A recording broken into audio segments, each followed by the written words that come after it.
को सतगुरु रामपाल जी परमेश्वर जी का संक्षिप्त जीवन परिचय पढ़ाएंगे, क्योंकि ये भक्ति बोध पुस्तक में नहीं लिखा हुआ था।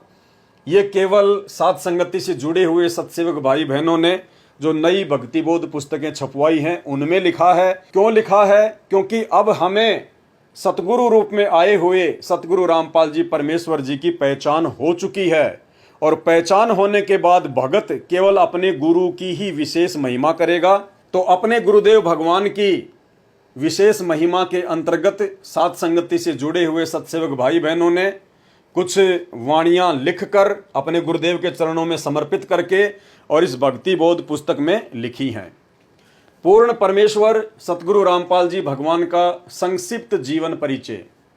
7 समुद्र की मसी करूं, लेखनी करूं बन राय, धरती का कागज करूं, गुरु गुण लिखा न जाए। यानी सतगुरु रामपाल जी परमेश्वर जी के गुणों को लिखा नहीं जा सकता, बखान नहीं किया जा सकता। जिस प्रकार से कलयुग की बिचली पीढ़ी में आकर उन्होंने हमें संभाला, अपनी शरण में लिया, नाम दीक्षा दी, काल की तपतशिला के कष्ट से बचाया, 84 लाख योनियों के महाकष्टों से बचाया। हे अखिल ब्रह्मांडों के रचयिता, आप जी का संक्षिप्त जीवन परिचय लिखने व बताने में 21 ब्रह्मांड में कोई भी प्राणी सक्षम नहीं है। आप वह समर्थ पिता हैं जिनके आधे बाल के बराबर भी यह सारी सृष्टि नहीं है। अतः संक्षिप्त जीवन परिचय शब्द के प्रयोग के लिए हम क्षमा प्रार्थी हैं, परंतु भाई बहनों को आपकी अंश मात्र जानकारी के लिए इस शब्द का प्रयोग करना मजबूरी वश लेना पड़ रहा है। परमेश्वर आप जी यानी सतगुरु रामपाल जी परमेश्वर जी, आप जी की अमरवाणी कहती है कि चारों युग में हम पुकारें, कूक कहा हम हेल रे, हीरे मोती माणक बरसे ये जग चुगता ढेल रे। अर्थात काल जाल से अपनी आत्माओं को चेताने व निज घर की जानकारी देने के लिए आप कबीर देव सत्य पुरुष सतगुरु रामपाल जी सतलोक से चलकर चारों युगों में स्वयं ही आते हैं। सतयुग में सत सुकृत ऋषि नाम से, त्रेता युग में मुनिंद्र ऋषि नाम से, द्वापर युग में करुणामय ऋषि नाम से, और कलयुग की प्रथम पीढ़ी में कबीर देव नाम से। उसके लगभग 250 वर्ष बाद आदरणीय गरीबदास जी महाराज के नाम से, और अब बिचली पीढ़ी में 8 सितंबर 1951 को गांव धनाना जिला सोनीपत हरियाणा में अपने विधान अनुसार अतिथि रूप में धरती पर संत रामपाल दास नाम से प्रकट हो चुके हैं। यानी आज से 650 साल पहले जब काशी के बनारस में कबीर परमात्मा प्रकट हुए थे तो वे अतिथि रूप में प्रकट हुए थे। अतिथि रूप का मतलब होता है जिसके आने की तिथि पूर्व निर्धारित ना हो, उसको कहते हैं अतिथि, जो बिना बताए आ जाए। तो वर्तमान में 8 सितंबर 1951 को परमेश्वर रामपाल जी धरती पर अतिथि रूप में प्रकट हैं। यानी किसी भी शास्त्र में, किसी भी सदग्रंथ में ये प्रमाण नहीं है कि सतगुरु रामपाल जी 8 सितंबर 1951 को ही प्रकट होंगे।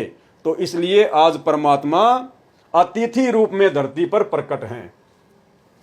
अपने नाम के आगे दास शब्द, वह परमात्मा कौन? सतगुरु रामपाल जी सिर्फ हम आत्माओं को दास शब्द की परिभाषा समझाने के लिए लगाते हैं।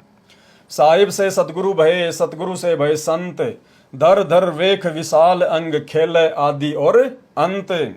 इस अमरवाणी के अनुसार सत्य पुरुष ने सतगुरु रामपाल जी परमेश्वर जी ने 8 सितंबर 1951 के दिन प्रकट होकर 17 फरवरी 1988 तक एक साधारण से किसान परिवार में हमारी चरम दृष्टि को धोखा देते हुए 2 अच्छी आत्माओं भगतमती इंद्रो देवी व भगत नंदराम जी को अपने मुंह बोले माता पिता के रूप में इस नश्वर संसार में लीला करने हेतु स्वयं के आने अर्थात प्रकट होने के लिए निमित्त बनाया।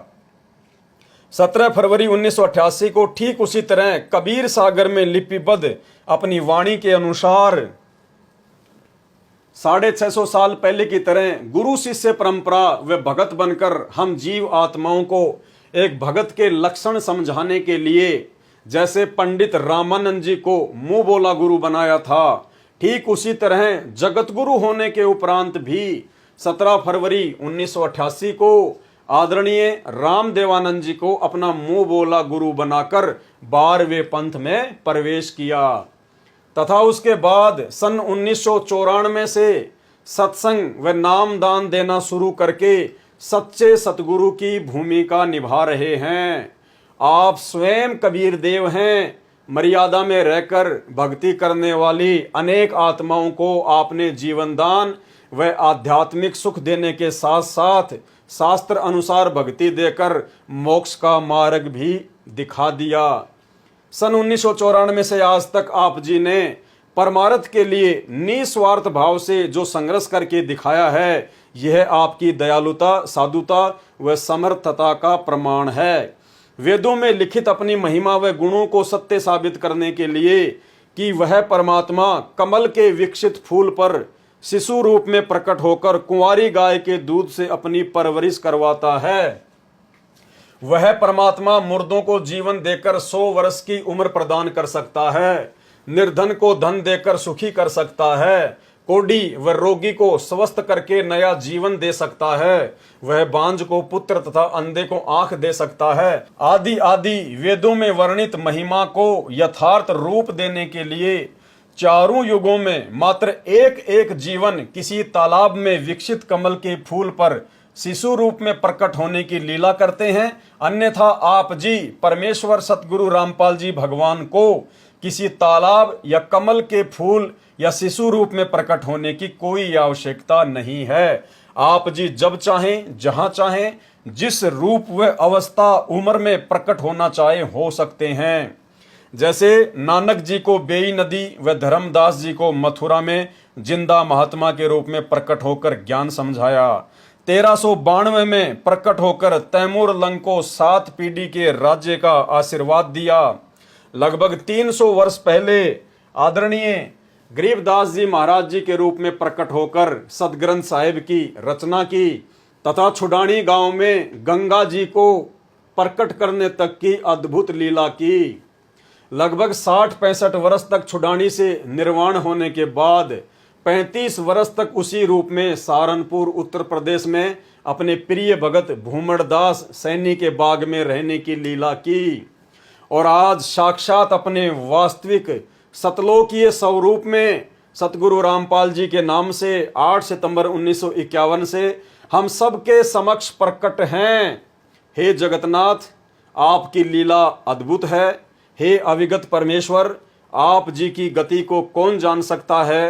हे देवों के देव महादेव, आप जी स्वयं अपनी कृपा व आशीर्वाद से अपनी समर्थता व गति का अंश मात्र आभास करवाकर दया करते हैं।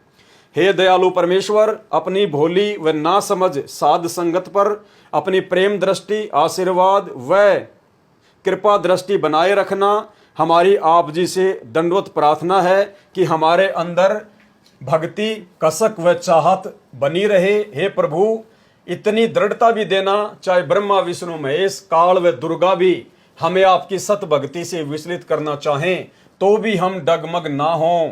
मन चाहता है इस तुच्छ जिव्या से ऐसे ही आपकी महिमा का बखान करते रहें, लेकिन आप अंतर्यामी की महिमा का बखान करने में हम जीव पूर्णतया सक्षम नहीं हैं।